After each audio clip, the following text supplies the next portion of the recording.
नमस्कार साथियों, मैं आज आप लोगों को आरएपीडी मार्कर के बारे में बतलाने जा रहा हूँ। आरएपीडी मार्कर का full form R for random, A for amplification, P for polymorphism, D for DNA से है।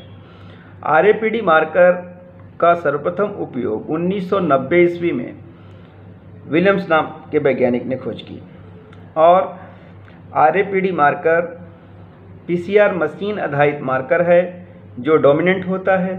रैंडम प्राइमर उपयोग में लिए जाते हैं और एक ही प्रकार के प्राइमर का उपयोग इसमें करते हैं और वह प्राइमर जो होता है वो उसके सीक्वेंस ज्ञात नहीं होते, उसके सीक्वेंस के बारे में जानकारी नहीं होती कि किस सीक्वेंस का है वह।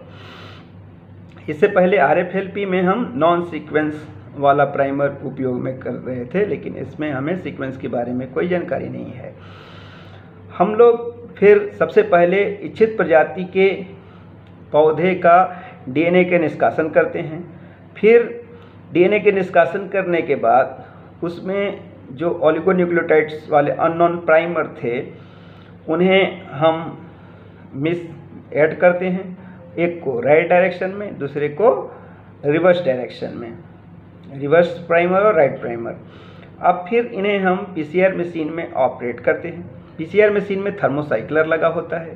थर्मोसाइक्लर का तापमान 90 से 94 डिग्री सेंटीग्रेड तापमान करने पे डीएनए की जो दो लड़ियां आपस में जुड़ी होती हैं वो दोनों लड़ियां अलग अलग होने लगती है। इस प्रक्रिया को डिनेचुरेशन कहते हैं।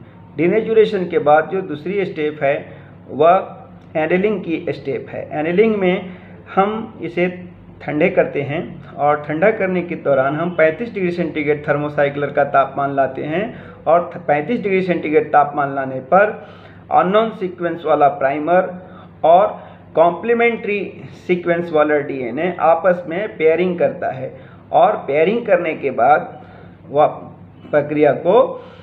पेयरिंग करने की प्रक्रिया को ही एनेलिंग कहते हैं। एनेलिंग करने के बाद हम लोग इसको 72 डिग्री सेंटीग्रेड तापमान पर फिर गर्म करते हैं और 72 डिग्री सेंटीग्रेड तापमान पे थर्मोसाइक्लर का तापमान जब आ जाता है तब यहाँ पे डीएनए पॉलीमरेज नई लड़ियों का निर्माण करता है। इसे सिंथेसिस स्टेप कहते हैं। इसी तरीके से ये तीनों स्टेप 30 से 45 दफ़ा रिपीट होते हैं और 30 से 45 बार होने पे एक सिंगल डीएनए के मॉलिक्यूल से लाखों डीएनए के मॉलिक्यूल्स का निर्माण हो जाता है और इन डीएनए के मॉलिक्यूल्स को हम लोग जेल इलेक्ट्रोफोरेसिस यूनिट में लोड करते हैं और रन कराते हैं। फिर इथेरियम ब्रोमाइड से स्टैंड कराते हैं। इथेरियम ब्रोमाइड से स्टैंड कराने के बाद इसमें यूवी रे से देखते हैं। यूवी रे अल्ट्रावायलेट रे से देखने पर हमें बैंड दिखाई देते हैं तो हम समझते हैं कि यहाँ पे एम्प्लीफिकेशन हुआ है और जहाँ पे बैंड नहीं दिखाई देते तो हम समझते हैं कि यहाँ पे एम्प्लीफिकेशन नहीं हुआ है।